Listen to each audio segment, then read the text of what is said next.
Hello friends, Vishnu Shalini latest review. ശാലിനിയെ ഹോസ്പിറ്റലിലെ സൂപ്രണ്ടിനോട് പറയാം, ഡിസ്ചാർജ് ആയ ആളിനെ വീണ്ടും ഇവിടെ കയറ്റി കിടത്തി. ഗുഡ് ലിസ്റ്റിൽ കയറി പറ്റിയിരിക്കുന്ന സൂപ്രണ്ടിൻ്റെ പേരിന് ഇനി ഒരു കളങ്കം ഉണ്ടാകണ്ട. കളങ്കം ഉണ്ടാകാൻ ഇടവരുത്തല്ലേ എന്ന് ഞാനും പ്രാർത്ഥിക്കാം. വാകേറിയ കുഞ്ഞിന് ദൈവം ഇരയും തരും എന്നൊരു ചൊല്ലുണ്ട്. ഇവർക്കിപ്പോൾ തലചായ്ക്കാനൊരു ഇടവല്ലേ വേണ്ടത്. അത് സർവേശ്വരനൊരു വഴി കാണിക്കാതിരിക്കില്ല. ഈ സമയം ശിവനാണെങ്കിൽ ആകെ ക്ഷീണിതനായിട്ട് ഇങ്ങനെ കിടക്കുക. ശിവേട്ട കോഫിയോ ചായയോ വല്ലതും വേണം. എന്തെങ്കിലും അസ്വസ്ഥത തോന്നെങ്കിൽ നമുക്ക് ഹോസ്പിറ്റലിൽ പോകാം. വേണ്ട റാണി, ഇപ്പോൾ കുഴപ്പമൊന്നുമില്ല. അല്ല, വേലായുധേട്ടനെ കണ്ടില്ലല്ലോ. എവിടെയോ ഉത്സവം ഉണ്ടെന്ന് പറഞ്ഞു കേട്ട്. നാട്ടിലുള്ള ഉത്സവങ്ങളൊക്കെ അച്ഛന് കണ്ടില്ലെങ്കിൽ അച്ഛൻ്റെ ആയുസ് കുറയില്ലേ. ഇങ്ങനെ വെടിക്കെട്ടുമൊക്കെ കണ്ട് നടക്കുന്ന അച്ഛന് വലിയ സന്തോഷമാണ്. അപ്പോൾ നമ്മുടെ കളക്ടർ ശാലിനിയുടെ വണ്ടി അങ്ങോട്ട് വരുന്നുണ്ട്. ആരോ വന്നിട്ടുണ്ടെന്ന് തോന്നുന്നില്ല ശിവേട്ട, ഞാൻ പോയിന്ന് നോക്കട്ടെ. അപ്പോൾ നോക്കുമ്പോൾ നമ്മുടെ ദാമുവേട്ടൻ ഒരു ഡോക്ടറെയും വിളിച്ചുകൊണ്ട് അങ്ങോട്ട് വന്നിരിക്കുവാണ്. ഇത് ഡോക്ടറാ, സതീഷ് ഡോക്ടർ. ശിവൻ എന്തേ? ദാണ്ട് അകത്ത് കിടക്കുക.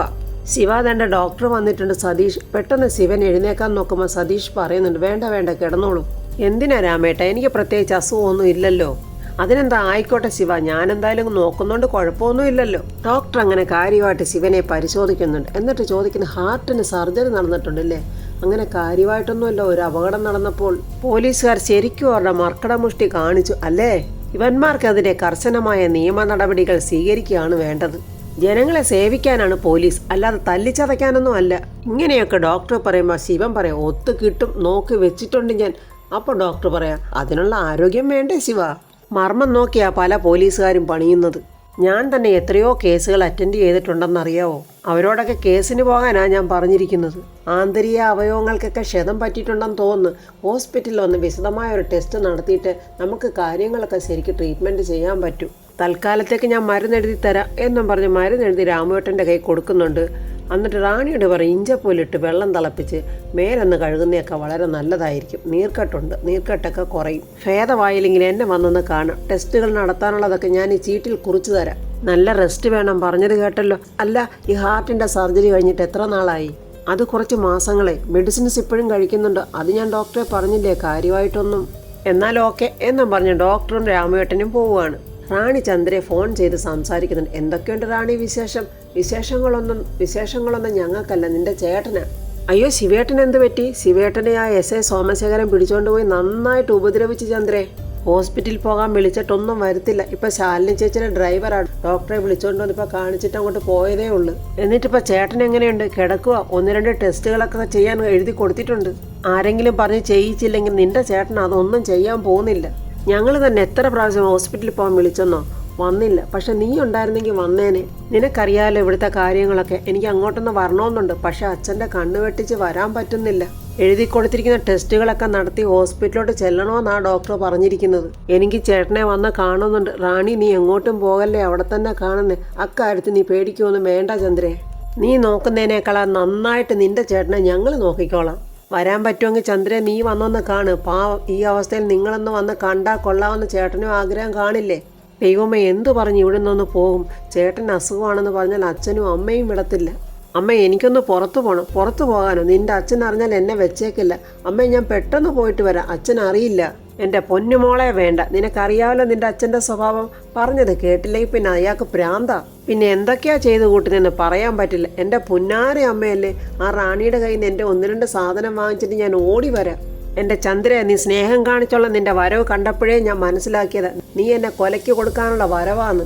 എൻ്റെ സമ്മതം കിട്ടിയിട്ട് എൻ്റെ മോൾ ഇവിടുന്ന് പോവില്ല. അമ്മയെ, അല്ലമ്മ, ഏട്ടൻ, എൻ്റെ മോള് മിണ്ടിപ്പോവരുത്. സ്വന്തം അച്ഛനെ ഇല്ലാതാക്കാൻ നോക്കിയവന് എന്ത് വർത്തമാനം അമ്മ ഈ പറയുന്നത്? ചേട്ടൻ അങ്ങനെ ചെയ്യുമെന്നൊക്കെ അമ്മയ്ക്ക് തോന്നുന്നുണ്ടോ? ചെയ്യുന്നത് കണ്ടവരില്ലേ, അവരില്ലാത്തൊന്നും പറയില്ലല്ലോ. പറയൂ അമ്മേ. അങ്ങനെ പറഞ്ഞില്ലെങ്കിൽ ചേട്ടൻ്റെ ശത്രുക്കൾ പറയിപ്പിക്കും. അമ്മയ്ക്കറിയാവോ, ചേട്ടൻ്റെ ശത്രുക്കളുടെ എണ്ണം അറിഞ്ഞാൽ അമ്മയും ഞെട്ടും, ഞാനും ഞെട്ടും. ഈ ശത്രുക്കൾ എല്ലാവരും ചേർന്ന് ചേട്ടനെ കൊടുക്കാൻ നോക്കിയാൽ പാവം ചേട്ടൻ എന്തു ചെയ്യും? അതാണമ്മേ അവിടെയും സംഭവിച്ചത്. ഒരാളെ കൊടുക്കുന്നതും പ്രതിയാക്കുന്നതും എന്തിന് കൊലക്കുറ്റം അടിച്ചേൽപ്പിക്കുന്നത് പോലെ ഇതുപോലുള്ള പ്ലാനിങ്ങിൽ കൂടിയാ. അമ്മ, ഒന്നും പറയണ്ട, ഞാൻ പോയിട്ട് പെട്ടെന്ന് വരാം. വേണ്ട ചന്ദ്രേ, നീ പറയുന്ന കേക്ക്. അത്രയും പറഞ്ഞിട്ട് ചന്ദ്ര തിരിഞ്ഞു നോക്കുമ്പോൾ വന്നാണ്ട കണ്ണും മുളപ്പിച്ച് മഹേന്ദ്രൻ നിൽക്കുന്നു. നീ എവിടെ പോന്നെന്നാ ചോദിച്ചത്. എനിക്കൊന്ന് പുറത്തേക്ക് പോകണമായിരുന്നു. പുറത്തേക്ക് പോയി മനുഷ്യനിപ്പോൾ വെളിയിൽ തല കാണിക്കാൻ വയ്യാത്ത അവസ്ഥയായി. എന്നിട്ട് മുടിപ്പിക്കാനായിട്ട് നിനക്ക് പുറത്തോട്ട് ഇറങ്ങണം അല്ലേടി? കുടുംബശ്രീ ഹോട്ടലിൽ ഗോപാലകൃഷ്ണൻ എന്തൊക്കെയോ കുത്തി കുറിക്കുന്നുണ്ട്. ശാന്തേ, വാങ്ങിക്കേണ്ട സാധനങ്ങളുടെയൊക്കെ ലിസ്റ്റ് എഴുതിയോ? ഞാൻ വൈകിട്ട് മാർക്കറ്റിൽ പോകുന്നുണ്ട്, വാങ്ങിച്ചോണ്ട് വരാം. അപ്പോഴങ്ങോട്ടൊരു കാറ് വരുന്നുണ്ട്. കാറിൽ നിന്ന് ശാലിനി ഇറങ്ങുന്നു. ദാണ്ട കൂടെ സുധാകരനും ഭാര്യയും കുഞ്ഞുമൊക്കെ അവരെ ഹോസ്പിറ്റലിൽ നിന്ന് ശാലിനി ഇങ്ങോട്ട് കൊണ്ടുവരുവാണെന്നാണ് തോന്നുന്നത്. ഏതും പോരാത്ത ശ്യാമ അത് നോക്കി കാണുവാണ്. അങ്ങനെ അവരെ അവിടെ ഇറക്കിയിട്ട് ഡ്രൈവർ പോവുക. ശാലിനി പറയും, ഇത് എൻ്റെ വീടാണ്, ഇന്നത്തെ ഒരു ദിവസം നിങ്ങൾക്ക് ഇവിടെ താമസിക്കാം. ഇവളിത് ആരെയും കൊണ്ടാ വരുന്നത്? ഗോപാലകൃഷ്ണൻ ഇങ്ങനെ അതിശയത്തോടെ നോക്കിയിരിക്കുക. സുധാകരൻ്റെ മോനെ കാണിച്ചിട്ട്, അച്ഛാ ഇത് ദീപു, നമ്മുടെ പപ്പിയുടെയും സത്യയുടെയും കൂടെ പഠിക്കുന്നതാ. ഇവർ ഹോസ്പിറ്റലിലായിരുന്നു. ഡിസ്ചാർജ് ആയപ്പോൾ അവർക്ക് വീട്ടിലോട്ട് പോകാൻ പറ്റാത്ത ഒരു സാഹചര്യം ഉണ്ടായി. നാളെ ഞാൻ ഇവർക്ക് വേറെ വീട് ശരിയാക്കി കൊടുക്കാം. ഇന്നത്തെ ഒരു രാത്രി ഇവിടെ താമസിക്കാനുള്ള സൗകര്യം ഉണ്ടാക്കി കൊടുക്കണം. അവർക്ക് വേറെ പോകാനൊരിടവില്ലാത്തത് കൊണ്ടാണ്. വാക്കറെ പിടിച്ച് നടക്കാൻ കഷ്ടപ്പെടുന്ന സുധാകരനെ ഗോപാലേട്ടൻ നോക്കുന്നുണ്ട്. നിന്നോട് ആരാടി പറഞ്ഞ് ഇവിടെ ഞാൻ സത്രം നടത്തുന്നുണ്ടെന്ന്? അച്ഛാ, വലിയ ഛേദമില്ലാത്തൊരു ഉപകാരമല്ലേ? വലിയൊരു ദുരന്തത്തിൽ നിന്ന് രക്ഷപ്പെട്ട് വന്നവരായവർ. ഇതിൻ്റെ മൂത്ത കുട്ടി മരിച്ചു. ഇവൻ്റെ അച്ഛൻ്റെ സർജറി കഴിഞ്ഞു. ഇപ്പോഴിവരെ സഹായിക്കാൻ എനിക്ക് മാത്രമേ കഴിയൂ. അതിൻ്റെ ഗുണം ഇപ്പം നിനക്കുണ്ടായല്ലോ. ഗവൺമെൻറ് ഹോസ്പിറ്റലിലെ കള്ളക്കളികൾ പുറത്തു കൊണ്ടുവന്ന കളക്ടർ ശാലിനിക്ക് അഭിനന്ദനങ്ങൾ. വാർത്തകൾ പത്രത്തിൽ നിറഞ്ഞു നിൽക്കുമായിരുന്നല്ലോ. അപ്പോൾ നീ തീർച്ചയായും പാവങ്ങളെ സഹായിക്കണം. പക്ഷേ അതെൻ്റെ കുടുംബത്തെ കണ്ടോണ്ടാവരുതായിരുന്നു. സത്യാമ്മയുടെ വീടായിരുന്നല്ലോ ഉചിതം. കളക്ടറായ മരുമോക്ക് അമ്മായിയമ്മയുടെ സഹായഹസ്തം. പത്രക്കാർക്ക് വേണമെങ്കിൽ അങ്ങനെയും എഴുതി പിടിപ്പിക്കാമല്ലോ. എന്തായി, എനിക്ക് ആ പ്രശസ്തിയൊന്നും വേണ്ട. അത് കേട്ടിട്ട് ശ്യാമ, കുഞ്ഞേച്ചി, ഇവിടുത്തെ പ്രശ്നങ്ങളൊന്നും അറിയാത്തതുകൊണ്ടാണോ കുഞ്ഞേച്ചി ഇങ്ങനെ സംസാരിക്കുന്നത്? ഇവിടെ താമസിക്കുന്നവരൊക്കെ മനുഷ്യരാ, അല്ലാതെ യന്ത്രങ്ങളൊന്നും അല്ല. ശാരികയുടെ കുഞ്ഞ് കരയുന്നുണ്ട്. ദേ കേട്ടില്ലേ? ആ കുഞ്ഞിൻ്റെ വായാണെങ്കിൽ ഏതു നേരം തുറന്നേയിരിക്കും. ഇവിടെ പ്രസവിച്ച പെണ്ണിൻ്റെ കാര്യം നോക്കണം, അതിനിടയ്ക്കാണെങ്കിൽ ഈ കടയിലെ കാര്യങ്ങൾ.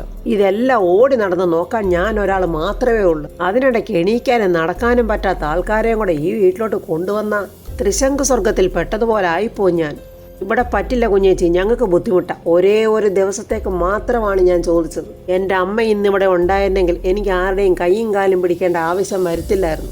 അഹങ്കാരത്തോടെ ഗോപാലകൃഷ്ണൻ പറയും, എന്നാൽ നീ ആദ്യം ചെന്ന് അമ്മയെ കണ്ടുപിടിച്ചോണ്ട് വാ, എന്നിട്ട് നിന്റെ അമ്മയുടെ അനുവാദം മേടിച്ചോണ്ട് ഇവരെ അകത്തോട്ട് കയറ്റി എന്ന് പറഞ്ഞിട്ട് വലിയ അഹങ്കാരത്തോടെ ഗോപാലകൃഷ്ണൻ ഇറങ്ങി അങ്ങ് നടന്നു പോവുക. പോകുന്ന കൂട്ടത്തിൽ സുധാകരനെ ഒന്ന് നോക്കുന്നുണ്ട്. ശാന്ത വിഷമത്തോടെ പറയും, എൻ്റെ വീട്ടിൽ സൗകര്യം ഉണ്ടായിരുന്നെങ്കിൽ ഞാൻ കൊണ്ടുപോയാനേ മോളെ. മോക്കറിയാവുന്നതാണല്ലോ എൻ്റെ വീട്ടിലെ അവസ്ഥ. ശ്യാമയുടെ അഹങ്കാരം ആരൊക്കെ എന്തൊക്കെ പറഞ്ഞാലും ഈ വീട്ടിൽ നിർത്താൻ പറ്റില്ല. എടി, ഞാനെന്ന് നോക്കിയാൽ ഈ സ്ത്രീയെയും കുട്ടിയൊക്കെ താമസിപ്പിക്കാൻ അഗതി മന്ദിരം കിട്ടും. അപ്പോൾ ഈ രോഗിയെ ആളെ കിടത്താനും ഇയാളുടെ കാര്യങ്ങൾ നോക്കാനും. അതുകൊണ്ട് മാത്രം ഈ ഒരൊറ്റ ദിവസത്തേക്ക് ഞാൻ ഈ ആവശ്യം പറഞ്ഞത്. പക്ഷേ എന്നെ മനസ്സിലാക്കാൻ നിങ്ങൾക്ക് കഴിയുന്നില്ലെങ്കിൽ പിന്നെ ഞാനെന്ത് പറയാന്? സുധാകരൻ്റെ ഭാര്യ സങ്കടത്തോടെ പറയാം, മേഡം, ഞങ്ങൾക്ക് വേണ്ടി ഇനിയും മേഡം ഇങ്ങനെ ചെറുതാവണ്ട.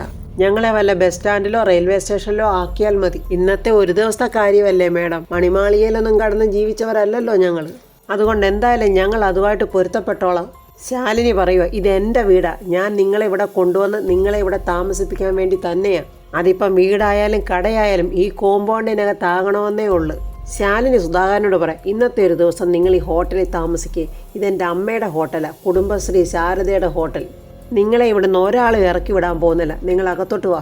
ഇന്നത്തെ ദിവസം ഇവരിവിടെ താമസിക്കും എന്നിങ്ങനെ പറയുമ്പോൾ ശാരികയുടെ കൊച്ചി കരയുന്നു. മോളെന്താ ശ്യാമയെ കരയുന്നു? അത് പോയി കൊച്ചിനോട് ചോദിരി, അല്ലാതെ എനിക്കെന്താ പറയാൻ പറ്റും? ഇങ്ങനെ കരഞ്ഞാൽ കുഞ്ഞിന് എന്തെങ്കിലും അസുഖം വരുമല്ലോ. അതിനെ ആ കൊച്ചിൻ്റെ അമ്മ അടുത്തുണ്ട്. പിന്നെ കുഞ്ഞേച്ചിക്ക് അത്ര വലിയ സങ്കടം വരുന്നുണ്ടെങ്കിൽ ചെന്നെടുത്ത് ആ കരച്ചിലങ്ങോട്ട് മാറ്റ്. സുധാകരൻ്റെ ഭാര്യ പറയാം, മേഡം, ഞാൻ ഈ കുഞ്ഞിനെ കുളിപ്പിക്കാനും പ്രസവ ശുശ്രൂഷയ്ക്കൊക്കെ പോകാറുള്ളതാ. ഞാൻ ആ കുഞ്ഞിനെ ഒന്ന് എടുത്തു നോക്കട്ടെ. ശ്യാമയുടെ അഹങ്കാരത്തിന് ഒരു കുറവില്ല. ജനിച്ചപ്പം മുതൽ പെറ്റ തള്ള നോക്കിയിട്ട് തീർന്നില്ല. പിന്നീട് ഇപ്പം കയറി വന്ന് ഇവർ നോക്കി ആ കരച്ചിൽ നിൽക്കാൻ പോന്നു. ഞങ്ങളെല്ലാവരും അതിൻ്റെ വായ നടപ്പിക്കാൻ നോക്കിയിട്ട് സഹി കെട്ട് നിൽക്കുക. ഇത്തിരിയില്ലാത്ത ഈ കൊച്ചിന് ഇതിന് മാത്രം ശബ്ദം എവിടുന്നാന്നാ ഞാൻ ആലോചിക്കുന്നത്. അങ്ങനെ അവർ പോയി ആ കൊച്ചിനെ എടുത്തുകൊണ്ട് വന്ന് കരച്ചിലൊക്കെ നിർത്തുന്നുണ്ട്. ശാലിനി ആ കുഞ്ഞിനെ എടുത്ത് ഇങ്ങനെ ഉമ്മ കൊടുക്കുവാണ്. ഇത്രയും ചെറിയ കുട്ടികൾക്ക് വയറ്റിൽ ഗ്യാസ് ഉണ്ടാവും മേഡം. വയറ് പഴകി വരുന്നതല്ല ഉള്ളു, അതിനൊരു നാടൻ വരുന്നുണ്ട്. പിള്ളേര് ഉരുട്ടി എന്ന് പറയും, വയമ്പെന്ന് നമ്മൾ പൊതുവേ പറയും. ഇതൊന്നും ശ്യാമയ്ക്ക് അങ്ങോട്ട് ഇഷ്ടപ്പെടുന്നില്ല. കൊച്ചിൻ്റെ കരച്ചിൽ നിന്നത് അവൾക്ക് സഹിക്കാനും പറ്റുന്നില്ല. ആ വയം പരച്ചൊരു അല്പി നാക്കിൻ തുമ്പത്ത് വെച്ചാൽ വയറുവേദന അപ്പം ശമിക്കും. ഭാഗ്യത്തിന് അത് അടുക്കളയിലുണ്ടായിരുന്നു, ഞാൻ കൊടുത്തു. ശാരിയേച്ചിയുടെ പ്രസവം അടുത്തപ്പോൾ തന്നെ എൻ്റെ അമ്മ അതെല്ലാം വാങ്ങി കരുതിയിട്ടുണ്ടായിരുന്നു. ശ്യാമയ്ക്ക് തീരെ പറ്റുന്നു. അല്ല, നാളെ കടയടച്ചിടേണ്ട കാര്യം വല്ലതും ഉണ്ടോ? ഈ കച്ചവടം കൊണ്ടാണ് ഇവിടുത്തെ വീട് കഴിഞ്ഞു പോകുന്നത്. കുഞ്ഞും തള്ളയും പ്രസവരക്ഷയും വലിയൊരു ചെലവ് തന്നെ ഈ ഹോട്ടൽ കൊണ്ട് നടന്നു പോകുന്നത്. പിന്നെ മാസശമ്പളക്കാർ ഇതൊക്കെ പറഞ്ഞാൽ മനസ്സിലാവോ എന്തോ? കഷ്ടപ്പാടിൻ്റെ ദുരിതവും ബുദ്ധിമുട്ടുമെന്നും നീ എന്നെ പറഞ്ഞ് ബോധ്യപ്പെടുത്തണ്ട ശ്യാമേ. അത് വേണ്ടുവോളം അനുഭവിച്ച ഞാനും ഈ കൊച്ചിൻ്റെ തള്ള നീ ഇപ്പം പറഞ്ഞ വേളാങ്കച്ചി എന്ന് പറഞ്ഞ ശാരികച്ചിയും ഇവിടം വരെ എത്തിയത്. ഞങ്ങൾക്ക് കിട്ടുന്നതിൽ പാതി തന്നല്ല നിന്നെ വളർത്തിയത്. സ്നേഹത്തിൻ്റെ കാര്യത്തിലായാലും ഭക്ഷണത്തിൻ്റെ കാര്യത്തിലായാലും ഞങ്ങൾ നിനക്ക് വേണ്ടുവോളം തന്നു. കഷ്ടപ്പാട് അറിയിക്കാതെ നിന്നെ വളർത്തി. അമ്മ പറയും അവൾ ഇളയതല്ലേ, മക്കൾക്ക് തിരിച്ചറിവായല്ലോ എന്ന്. ആ ഒരു തിരിച്ചറിവ് ഞങ്ങൾക്ക് ഇപ്പോഴും ഉണ്ട്. നിനക്ക് എന്താടി അതില്ലാതെ പോയത്? അച്ഛൻ്റെ സ്നേഹം നീ ഇപ്പോൾ അറിയുന്നുണ്ടാവും. പക്ഷേ അന്ന് ഞങ്ങൾ ഞങ്ങളുടെ അമ്മയുടെ സ്നേഹം മാത്രമേ അറിഞ്ഞിട്ടുള്ളൂ. ആ സ്നേഹം ഇപ്പോഴും എൻ്റെ ഉള്ളിൽ കിടക്കുന്നതുകൊണ്ടാ ശ്യാമേ നീ എന്തൊക്കെ പറഞ്ഞാലും എനിക്ക് വേദനിക്കാത്തത്. എനിക്ക് നീ പറയുന്നതൊന്നും കേട്ട് സങ്കടം വരാത്തത്. പക്ഷെ ആ ബോധമേ ഈ പറയുന്ന നിനക്ക് കൂടി ഉണ്ടാവണം. ഇല്ലെങ്കിൽ പിന്നെ നീ ദുഃഖിക്കും. ഇപ്പോഴല്ല പിന്നെ. അന്ന് ചിലപ്പോൾ പറഞ്ഞു തരാൻ ആരും ഉണ്ടായെന്ന് വരില്ല. അപ്പോഴും ശ്യാമയുടെ അഹങ്കാരത്തിന് ഒരു കുറവില്ല. ശ്യാമ അതേ അഹങ്കാരത്തോടിങ്ങനെ കേട്ടു നിൽക്കുക. ശിവന് പനിയാണെന്ന് തോന്നുന്നു. റാണി വന്നിട്ട് പറഞ്ഞു, ശിവേട്ട നല്ല പനിയാണെങ്കിൽ നമുക്ക് ഹോസ്പിറ്റലിൽ പോകാം. വേണ്ട റാണി, നല്ലൊരു ചുക്ക് കാപ്പി കുടിച്ചാൽ ചിലപ്പോൾ ഇതങ്ങ് മാറിയേക്കും. പിന്നെ ഈ ക്ഷീണം അത് 2 ദിവസം കാണും. നീ ഒരു ചുക്ക് കാപ്പി ഇട്ടുകൊണ്ട് വാ. കാപ്പിയൊക്കെ ഉണ്ടാക്കി തരാൻ ശിവേട്ട. പക്ഷെ രാത്രിയിൽ എന്തെങ്കിലും വയ്യാതായാലോ? എനിക്ക് അത്രയ്ക്കൊന്നും വയ്യായിക ഇല്ല റാണി. ഇതിങ്ങനെ വെച്ചോണ്ടിരിക്കേണ്ട ശിവേട്ട. ഏത് രീതിയിലുള്ള പനിയാണെന്ന് നമുക്ക് അറിയാൻ പറ്റില്ലല്ലോ. ആളെ കൊല്ലുന്ന പനി വരെ ഇറങ്ങിയിട്ടുണ്ടെന്നാ പറയുന്നത്. ശിവേട്ട, ഇവിടെ ഇപ്പം നമുക്ക് വാശിയല്ല വേണ്ടത്, നമ്മുടെ ജീവനാ വേണ്ടത്. എൻ്റെ റാണി, എനിക്കൊന്നും സംഭവിക്കില്ലെന്ന്. അങ്ങനെ പെട്ടെന്ന് പോകുന്ന തടിയൊന്നും അല്ലത്. കിച്ച് ജയിക്കാനൊന്നും എൻ്റെ ശിവേട്ട ഞാനില്ല. ചുക്ക് കാപ്പി ഇട്ടുകൊണ്ട് ഞാൻ ഇപ്പം വരാം എന്നും പറഞ്ഞ് റാണി അവിടുന്ന് പോവുകയാണ്. അപ്പോഴൊരു ഓട്ടോറിക്ഷയിൽ കമലൻ അങ്ങോട്ട് വരുന്നുണ്ട്. ആശാനെന്ന് വിളിച്ചുകൊണ്ട് ഓടിയാണ് വരുന്നത്. കമല, നീങ്ങി വാടാ. അയ്യോ, എൻ്റെ ആശാൻ എന്താ പറ്റിയത്? ഇങ്ങനെ കിടക്കുന്ന ആളല്ലല്ലോ. നീ ഇതെങ്ങനെ അറിഞ്ഞടാ? ചന്ദ്ര വിളിച്ചിട്ടുണ്ടായിരുന്നു. ആശാനെ എങ്ങനെയെങ്കിലും വിളിച്ച് ആശുപത്രി കൊണ്ടുപോകണം, വരാനൊന്നും കൂട്ടാക്കത്തില്ല, അതുകൊണ്ട് എങ്ങനെയെങ്കിലും കൊണ്ടുപോകണേ എന്നൊക്കെ പറഞ്ഞു. ആശാൻ എഴുന്നേറ്റ്, ഇങ്ങനെ ഇരിക്കാൻ പറ്റില്ല, എഴുന്നേറ്റ്. എടാ വിടറ, അവക്ക് വട്ടാടാ. റാണി അങ്ങനെ കോഫി കൊണ്ടുവന്ന് ശിവനും കമലനും കൊടുക്കുവാണ്. എനിക്ക് പനിയില്ലെങ്കിലേ പനിക്കോളിനിത് വളരെ നല്ലതാ എന്നും പറഞ്ഞ സന്തോഷത്തോടെ കമലൻ ആ കോഫി വാങ്ങിച്ച് കുടിക്കുവാണ്. അപ്പോൾ ഫ്രണ്ട്സ്, കമലൻ വന്നിട്ടുണ്ട് ശിവനെ ഹോസ്പിറ്റലിൽ കൊണ്ടുപോകാൻ. എങ്ങനെയെങ്കിലും ശിവനെ അവൻ ഹോസ്പിറ്റലിൽ എത്തിക്കുമായിരിക്കും. അങ്ങനെ ശിവനെ ടെസ്റ്റ് ചെയ്യുമ്പോൾ ശിവൻ്റെ ഹാർട്ട് ഓപ്പറേഷനെ കുറിച്ചൊക്കെ ശാലിനി അറിയുമായിരിക്കും.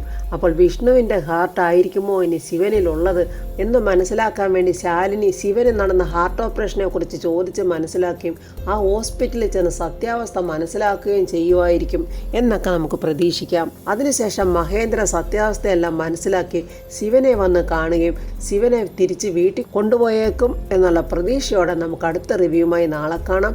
എൻ്റെ റിവ്യൂ ഇഷ്ടപ്പെട്ടാൽ ലൈക്കും കമൻസും, സബ്സ്ക്രൈബ് ചെയ്യാത്തവർ സബ്സ്ക്രൈബ് ചെയ്യണേ.